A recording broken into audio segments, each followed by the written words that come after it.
Swastiastu, pemirsa Bali TV, jumpa lagi dengan saya Heni Shanti di acara Bali Now. Dan saat ini di Bali Now sudah hadir seorang ilustrator muda Bali, yaitu Dewa Gede Rakajana Nuraga. Nah, kita akan membahas tentang dunia animasi, dunia coret-coret, dunia seorang ilustrator. Nah, seperti apa bahasan kita nanti? Langsung kita sapa. Om Swastiastu. Om Swastiastu. Punapi Gatre Rakajana. Ya, sebelumnya terima kasih sudah diundang. Kabar saya sangat baik. Astungkara. Akhirnya ke Bali TV ya? Akhirnya. Kabarnya dari kecil sudah rutin nonton Bali TV ya? Benar-benar. Ada beberapa acara yang menjadi benar-benar saya tunggu lah sama teman-teman. Apa tuh, masih ingat nggak apa itu? Masih.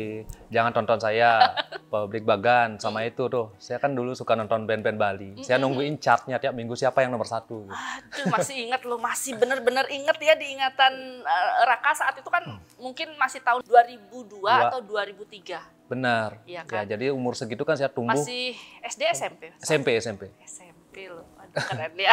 Lagi baru munculnya Bali TV kan? Iya, ya. Waktu itu lagi booming-boomingnya ya. Benar. Acaranya semua bagus-bagus semua. Ya. Oke, dan sekarang hadir di Bali Now. Dan sekarang Rakajana sudah sukses menjadi ilustrator. Astungkara. Iya, boleh cerita kepada Bali Now nih mengenai dunia ilustrasi. Sejak kapan sih sebenarnya Rakajana ini mulai mengenal dunia ilustrasi? Kalau mengenal sih udah dari SD nih, karena memang selain lingkungan Desa Tampak Siring itu terkenal industri kan, jadi pengrajin juga gitu. Selain itu tontonan waktu kecil kayak kartun-kartun itu juga sedikit tidaknya menginspirasi. Saya dan teman-teman akhirnya coba untuk menggambar. Kita sampai bikin gini, Mbak, sampai bikin kelompok. Biasanya kelompok belajar, nih kelompok menggambar waktu SD. Waktu SD. Bukan kelompok belajar. Bukan kelompok belajar. Bahkan buku pelajaran isinya gambar, itu besar. Iya. Ya. Tapi memang mungkin bakat itu diturunkan dari kakek, mungkin seorang pelukis atau ayah seorang pelukis? Kalau ayah dan kakek, sepengetahuan saya itu enggak. Enggak? Ya, kakek saya sih lebih ke bangunan kan, bikin bangunan. Kalau adik saya sendiri itu basicnya di handicraft. Ya. Jadi tidak ada pelukis atau seni-seni. Ya, secara langsung enggak. Ya? Kalau seni lukis nggak ada ya? Nggak ada. Oke. Nah, tapi kenapa kemudian akhirnya Rakajana ini memutuskan untuk fokus ke dunia ilustrator, menjadi seorang ilustrator? Iya, jadi memang awalnya saya kan dari kecil suka gambar, hobi saya menggambar gitu. Karena dari tontonan, dari anime gitu kan. Cuman di SMP sama SMA itu justru saya nggak menggambar. Ini fun fact, saya nggak menggambar.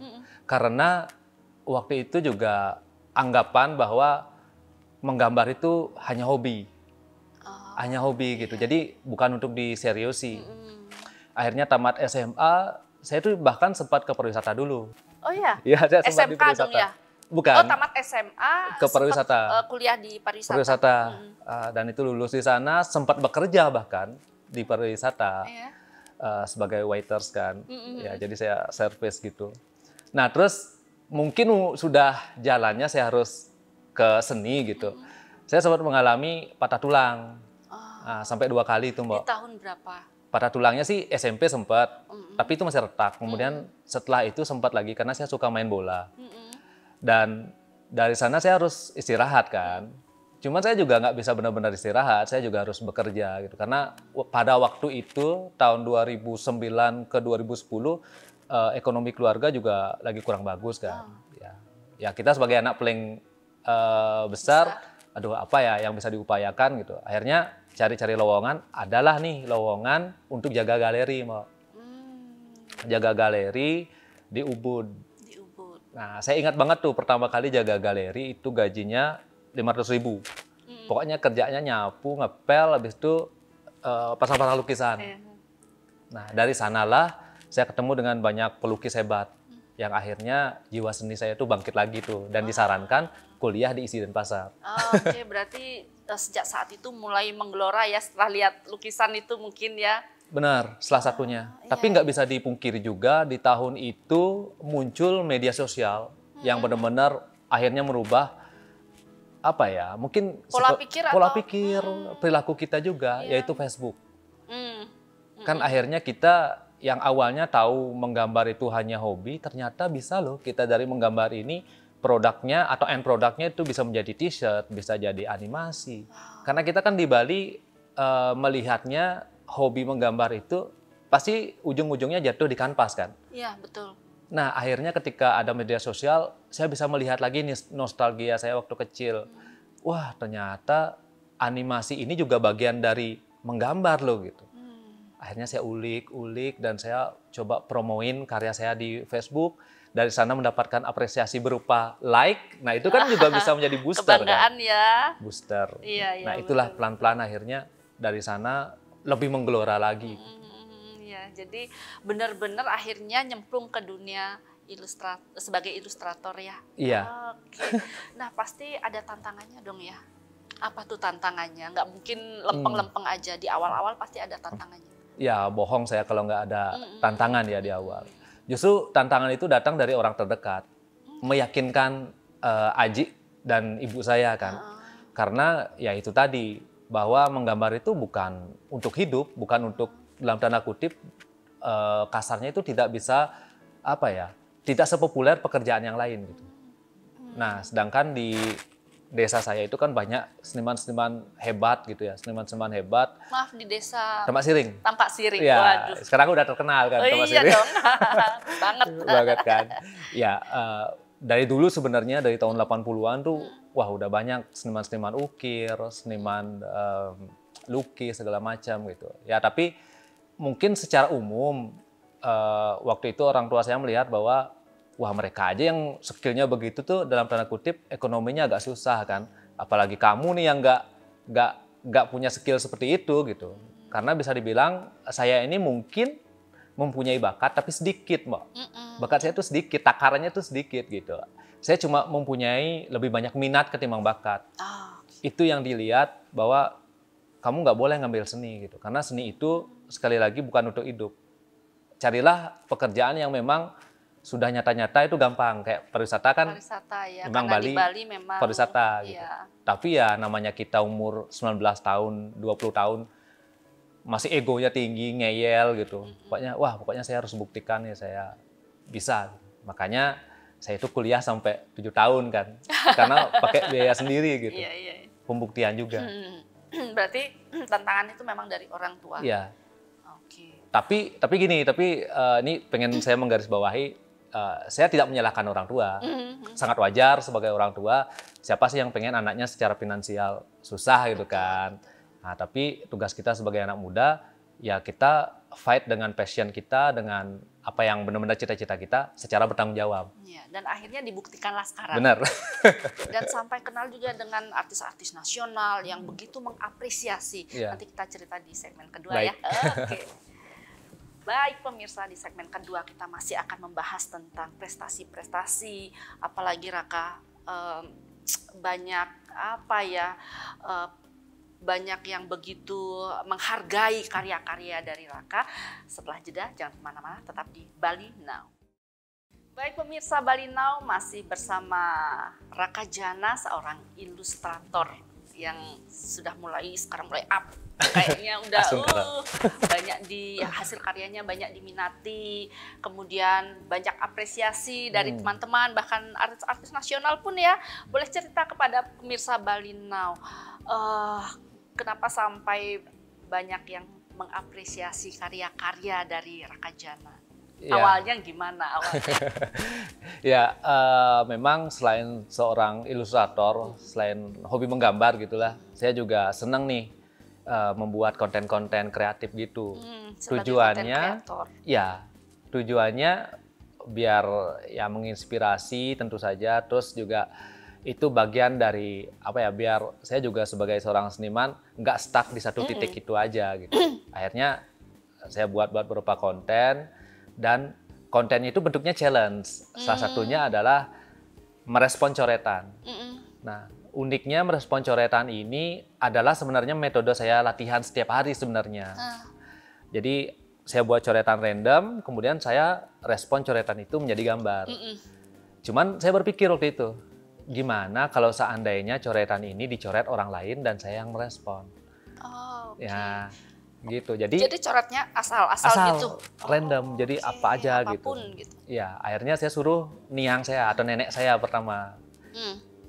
Niang, coba dong coret gitu kan. Coba coret nanti saya respon. Niang saya juga bingung awalnya apaan sih nih gitu. Akhirnya dicoret, kemudian saya respon, saya rekam, saya upload. Wah, itu langsung viral. Upload di IG waktu itu, di IG, TikTok sama ya di short juga. Habis itu viral, banyak tuh yang komen, termasuk ada beberapa public figure yang komen. Pengen tuh. Salah satunya siapa tuh?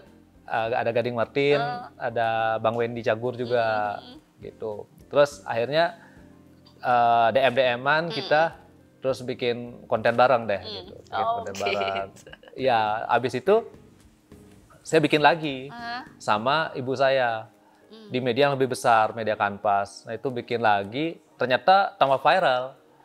Bahkan akhirnya ini yang benar-benar di luar ekspektasi saya adalah sampai Bu Sri Mulyani, Menteri Keuangan itu pengen ikutan. Terus beliau kirim timnya itu kirim coretan juga, cuman bedanya itu coretannya di jaket. Oh, biasanya kan hanya di kertas aja atau di kanvas ya. Jadi tim beliau itu mengirim jaket yang sudah ada coretannya Bu Sri Mulyani. Jadi saya harus membuat gambar dari coretan itu tanpa menghilangkan coretannya. Wah, itu sangat challenging banget buat saya gitu. Iya. Jadi benar-benar tantangan ya, biasanya hanya di sebuah kertas, sekarang harus di jaket. Nah, itu. Tingkat kesulitannya di mana?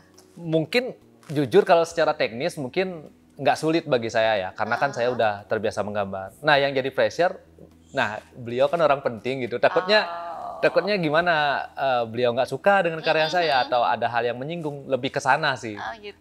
Tapi akhirnya aman-aman aja kan? Ya justru akhirnya setelah saya buat itu, beliau malah kirim lagi 40 jaket buat timnya dia yang mau dibuatin juga. Waduh, berkah ya. Malah dapat order jadinya. Dan akhirnya Bapak mantan wali kota Denpasar juga. Ya, Tuaji Raymandra juga kemarin saya sempat diundang buat ngobrol-ngobrol juga terkait industri kreatif. Dan saya juga nggak tahu bahwa di akhir pembicaraan saya disodorin kanvas, di challenge. Iya. Tapi saya senang banget sih ketemu beliau. Iya. Itu kan sebuah apresiasi lah, penghargaan yang sangat luar biasa. Bertemu orang-orang penting dan direspon oleh orang-orang penting kan. Benar. Itu yang sangat luar biasa itu. Iya, kalau misalnya balik lagi ke awal, gimana sih kok bisa sampai diapresiasi begitu? Mungkin jawabannya adalah yang terpenting bagi kita itu berkarya aja secara jujur gitu. Ya, kita berkarya aja tanpa harus berekspektasi gimana-gimana. Iya, betul. Dan biarkanlah karyamu nanti yang akan menuntunmu ke arah selanjutnya gitu. Karena saya dari desa kan, saya dari Tambak Siring. Saya nggak punya akses atau link ke orang-orang penting tadi, ke public figure tadi. Tapi lewat karya yang saya buat, pada akhirnya sekarang saya bisa berteman, saya bisa mencari ilmu ke sana. Iya, betul. Tapi karena pandemi juga nggak sih sebetulnya? Justru itu setelah pandemi justru. Setelah pandemi itu? Justru pandemi, ya setelah pandemi. Setelah pandemi ya? Nah, di saat pandemi itu apakah karya-karya yang biasa dibuat oleh Raka Jana ini juga diminati saat pandemi? Orang kan juga kesulitan uang atau apa? Ya, ini fun fact juga buat pemirsa Bali Now, bahwa justru di pandemi studio saya, HNS Studio itu kebanjiran order. Saat pandemi? Justru saat pandemi. Awalnya kan saya ada staff itu 2 orang kan ya, 2 orang. Justru pandemi itu bisa nambah jadi 11 orang. Saat pandemi? Saat pandemi justru. Karena setelah saya pikir-pikir, di pandemi kan hampir semua usaha itu transform ke digital. Artinya kebutuhan orang akan konten digital itu semakin meningkat gitu. Karena ya kita sebutkan aja sekarang usaha yang tidak memerlukan konten digital. Contoh kayak logo atau video. Nah, itu kan perlu orang-orang yang kompeten di sana. Iya, betul. Makanya kita kebanjiran order justru sebagian besar itu dari Amerika. Dari Amerika. Dan waktu itu pandemi. Saat pandemi. Iya, karena semua kan via online ya. Via online. Jualan pun via online. Jadi memudahkan. Dan ternyata ini yang benar-benar boom ya. Boom. Nah, yang waktu pandemi usaha saya benar-benar down adalah usaha konveksi saya. Nah, itu pas pandemi sama sekali nggak ada, Nol, zero gitu nggak? zero lah, karena kan ya kita supply ke beberapa tempat di Bali, semuanya tutup. Oh gitu. Jadi itu yang nol, tapi ada yang sisi lain, yang Iya. karya-karya ini justru yang laris manis ya? Yang desain yang laris manis. Desain, ya. Nah, bisa diperlihatkan nih hasil karyanya Raka Jana. Ya, kebetulan nih buat pemirsa Bali Now aku bawa 2 karya yang digital dan juga yang di media analog. Nah, jadi Boleh. aku tunjukin nih beberapa. Jadi selain digital, aku juga ngerjain di media analog. Jadi biar nggak dibilang, wah bisa digital aja. Iya. Nah, nih saya kerjain. Ini apa nih ya? Ini cat akrilik. Akrilik ya? Oh iya. Ya, ini cat akrilik. Kalau aku suka konsepnya yang benar-benar apa ya? Benar-benar surrealis seperti ini. Surrealis. Nah, ini cat akrilik. Nah, di sini juga ada yang hitam putih. Yang hitam putih kita perlihatkan. Nah, seperti ini. Nah, ini yang hitam putih. Ini Hanoman, cuman kenapa tangannya lepas begini ya nggak tahu. itu imajinasi aja. Imajinasi ya.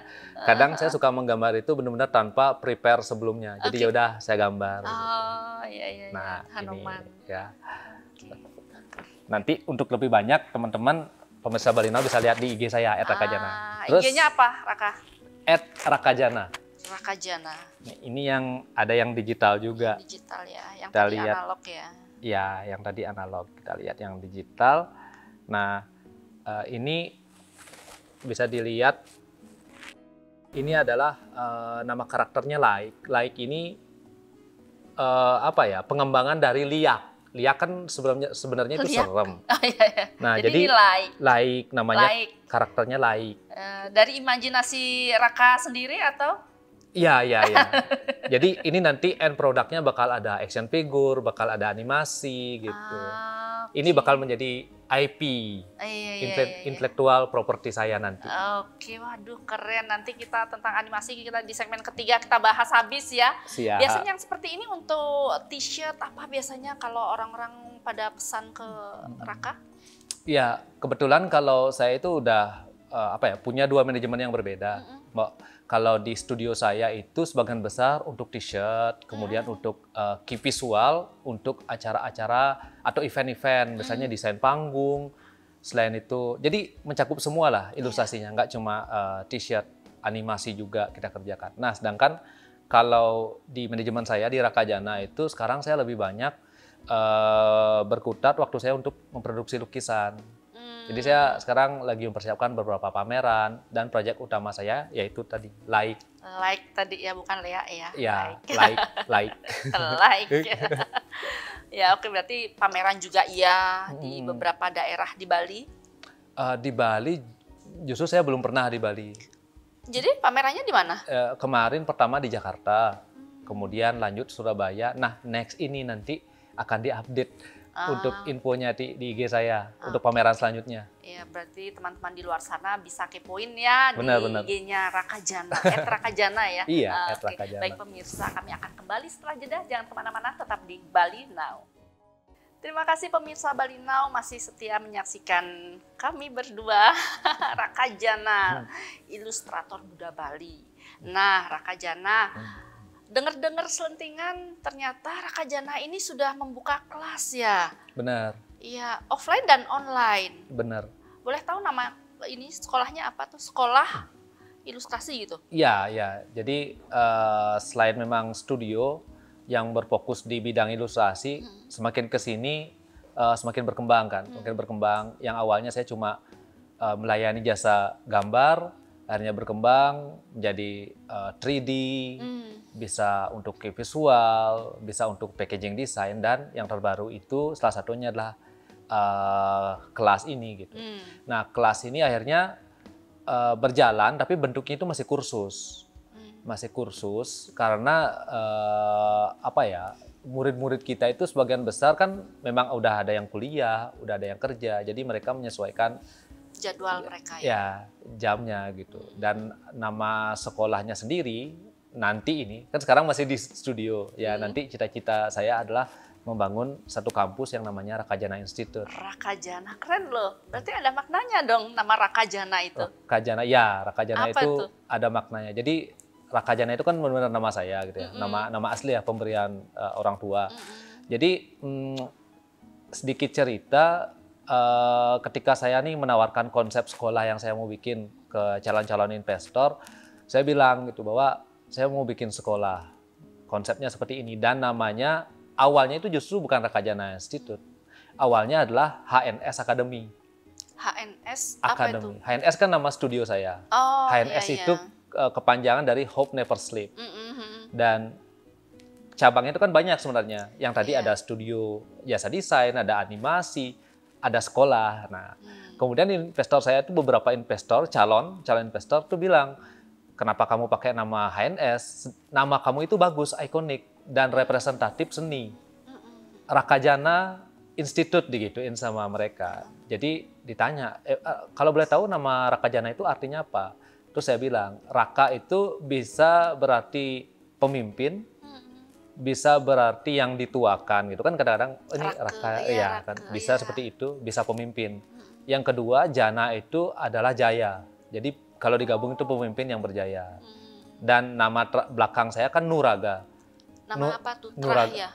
Bukan ya, nama pemberian orang. Pemberian aja. Jadi kan Dewa Gede Raka Jana Nuraga. Nuraga itu artinya nurani. Jadi kalau kamu pengen sukses dan berjaya, menggunakan nurani. Makanya, wah pakai nama itu, Rakajana Institute. Keren, berarti hebat ya orang tuanya ya. Kasih nama hoki loh itu. Rakajana Nuraga, luar biasa. Mungkin itu memang nama hoki ya. Ya, doa lah, doa ya. Doa dari orang tua. Betul-betul. Nah, sekarang ngobrolin masalah animasi nih. Ya kan tidak hanya apa namanya untuk coret-coret, kemudian hanya untuk t-shirt atau apa, tapi ternyata juga mulai merambah dunia animasi. Boleh cerita kepada pemirsa Balina, awalnya gimana sih?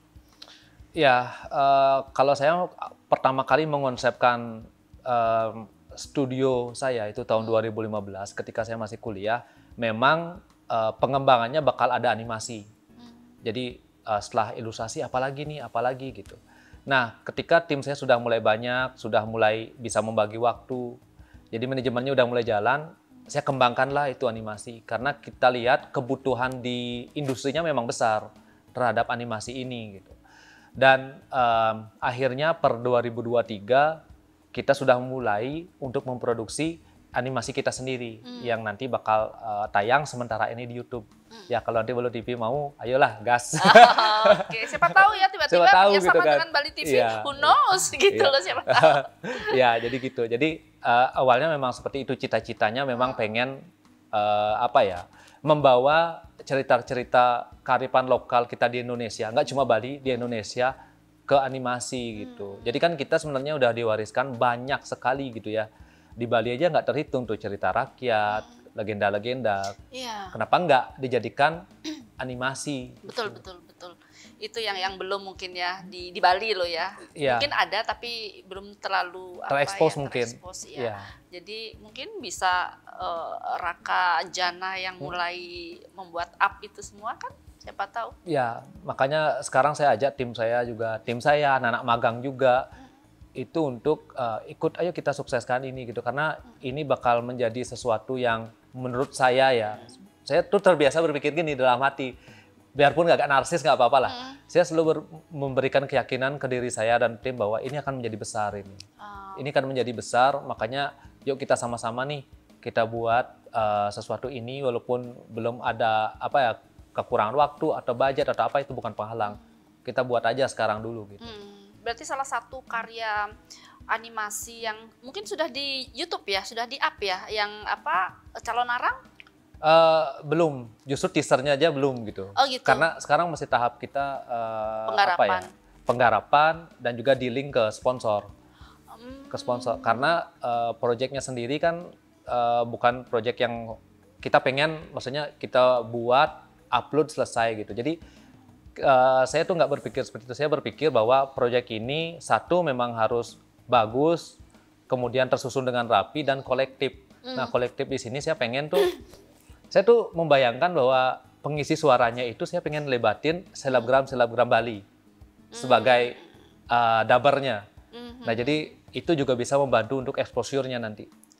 Oke. Iya, jadi siapa nih yang ada nilai iya. lah ya jadinya ya, karena melibatkan orang-orang yang sudah banyak masyarakat mengenal. Iya, iya. Jadi itu menjadi nilai plus mungkin. Nah, makanya sekarang kalau misalnya teman-teman tuh lewat di depan studio saya ya, di tempat saya itu ramai banget motor itu karena kita benar-benar melibatkan banyak tim untuk mengerjakan itu. Di tengah-tengah kita juga ngerjain deadline juga. Iya, iya, iya. Ngerjain deadline juga dari beberapa klien. Jadi wah, benar-benar seru sih sebenarnya, sangat seru. Makanya harus ditunggu sih. Iya, iya. Wah, proyek-proyeknya dan karya-karyanya yang luar biasa.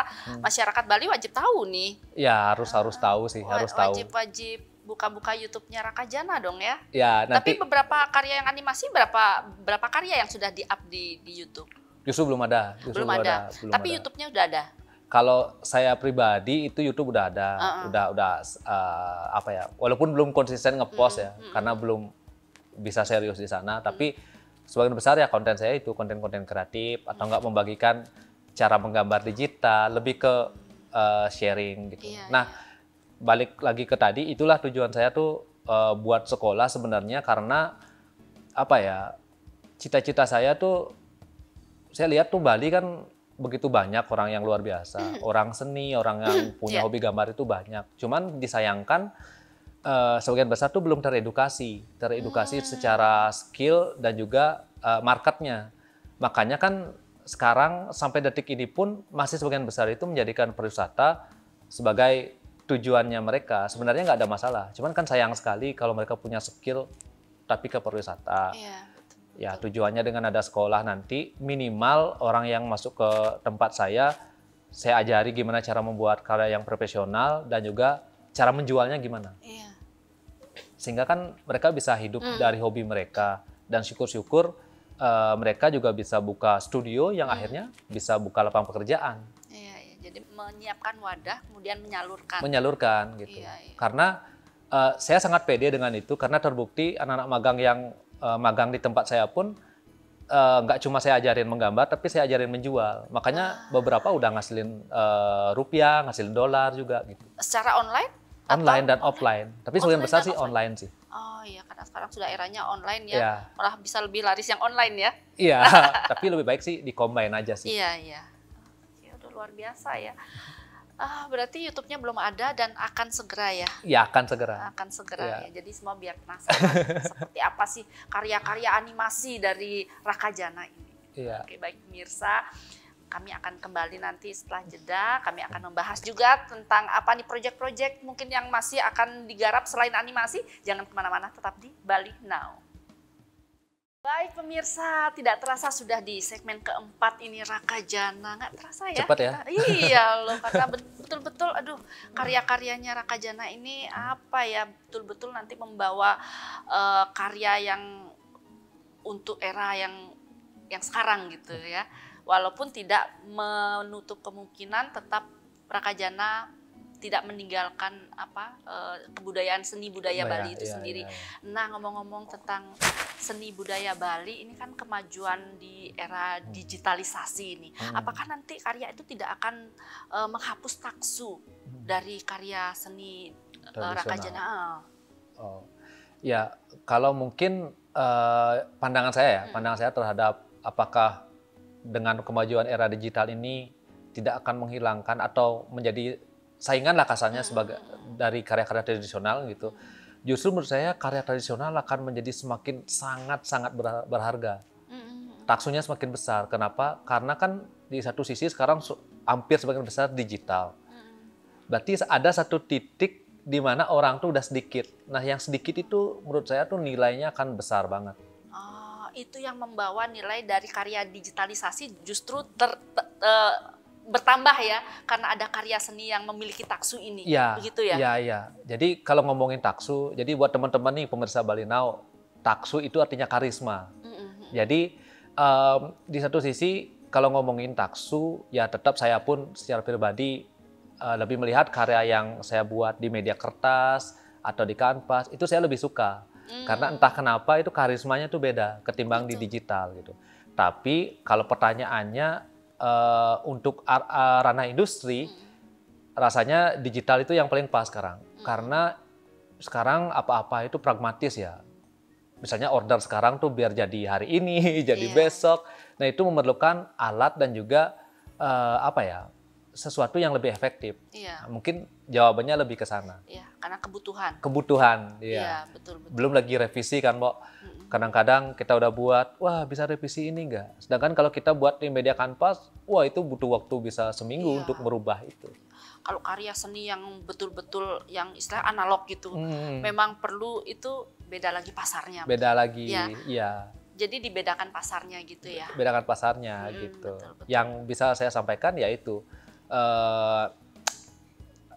adaptasi atau inovasi itu juga sangat penting. Tetapi ingat dengan akar kita itu juga sangat penting juga.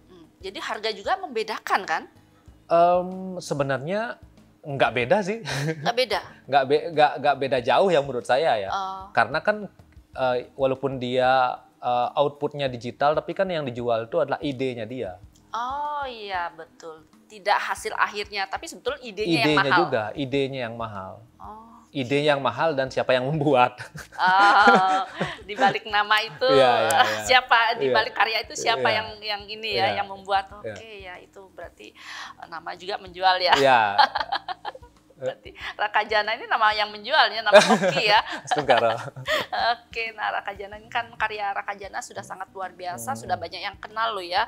Sudah pengikutnya di IG juga sudah luar biasa, juga udah banyak begitu.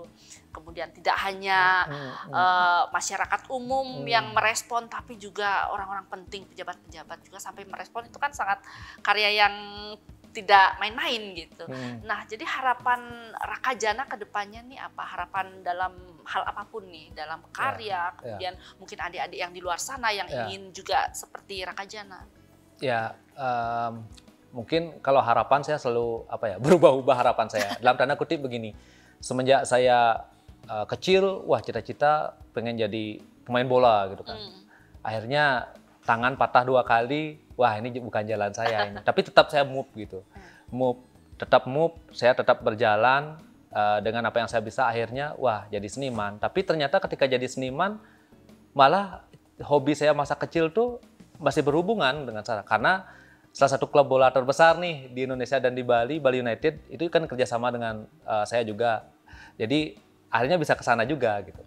Kemudian 2015 saya cita-cita, wah saya mau punya studio nih gitu. Saya punya studio saya bisa memberdayakan banyak orang, lingkungan di sekitar saya gitu. Dan akhirnya tercapai. Kemudian di-upgrade lagi. Nah, harapan terbaru saya tentu saja saya pengen membuat sekolah.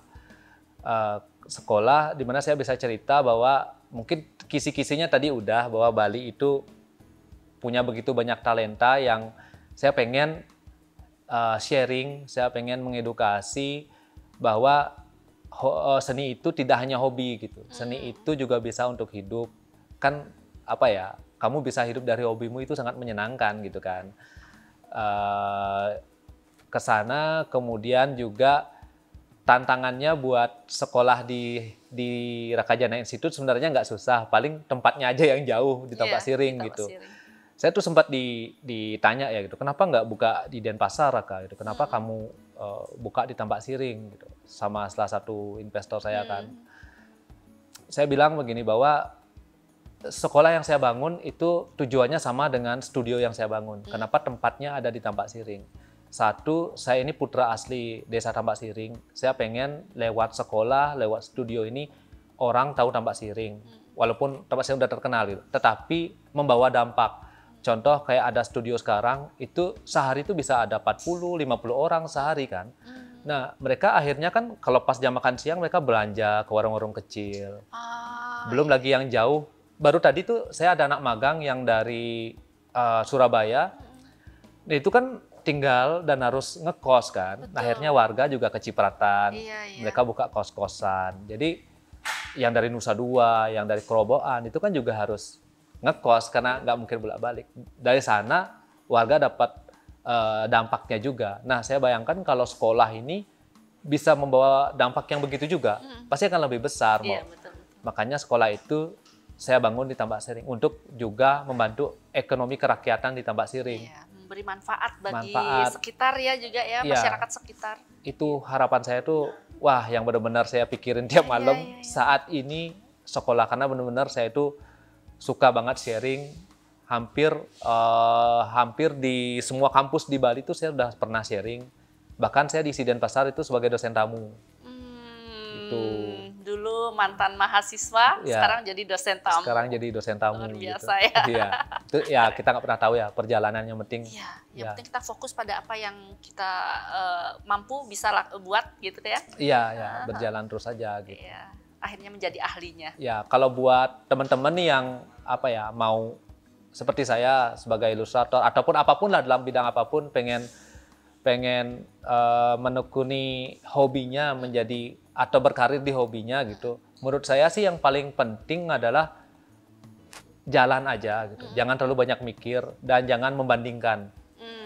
Pokoknya lakukan Lakuin apapun aja. yang kemampuan yang dia bisa lakukan. Iya, karena kan secara logika mungkin saya bisa memberikan kayak tips gitu kan. Tips, wah begini. Tapi kan belum tentu anak yang melakukan itu bakal seperti itu. Seperti hitungan matematika. Mereka akan punya jalannya sendiri gitu. Makanya kalian harus coba, kalian harus rasain sendiri. Percuma kalian baca buku sukses, itu kan suksesnya orang. Oh iya. Kalian harus merasakan experience kalian sendiri gitu. Luar biasa ya. Nah, jika ini ada yang pengen gitu sekolah di Sekolah Rakajana Institute, apakah betul-betul yang sudah mampu melukis atau siapa tahu adik-adik di luar sana? Oh iya, jadi saya sering dapat pertanyaan, Beli Raka, saya mau belajar di sana, apa saya harus pintar gambar ya? Ya namanya belajar kan, maksudnya ya gimana ya, nama belajar kan terus ya. Kita sekarang pun, saya di titik ini pun, saya udah 13 tahun menggambar, masih belajar tiap hari gitu. Intinya sih, kalau belajar di Rakajana Institute, itu siapa aja boleh, umur berapapun boleh. Yang terpenting adalah satu, niat. Yang penting niat, modalnya niat. Dan jangan lupa bayar. Iya, karena itu yang penting. Karena itu, maksudnya tanpa niat juga susah untuk diajarkan gitu. Iya, nanti malah anget-anget tai ayam gitu ya. Iya. Jadi sekarang semangat, besoknya enggak. Jadi niat aja. Bahkan nih sedikit cerita, salah satu staf di studio itu kan paling kecil itu kelas 2 SMK. Paling kecil? Paling kecil, umurnya yang paling kecil itu kelas 2 SMK. Sekitar 16. Ya, 16. Sekarang tuh dia itu kerjanya shift malam. Jadi di HNS itu ada shift pagi ke sore, ada dari sore ke malam. Nah, dia karena sekolah pagi, kerjanya malam. Dia tuh masuk ke HNS dulu kan magang. Sama sekali nggak bisa, jangankan mendesain, hidupin komputernya nggak bisa.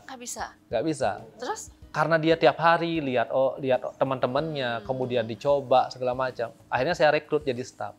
Bahkan sekarang jago banget itu. Waduh, ternyata memang harus dibiasakan dulu. Harus dan niat sih, niat dan coba sih. Dan mau mencoba. Waduh.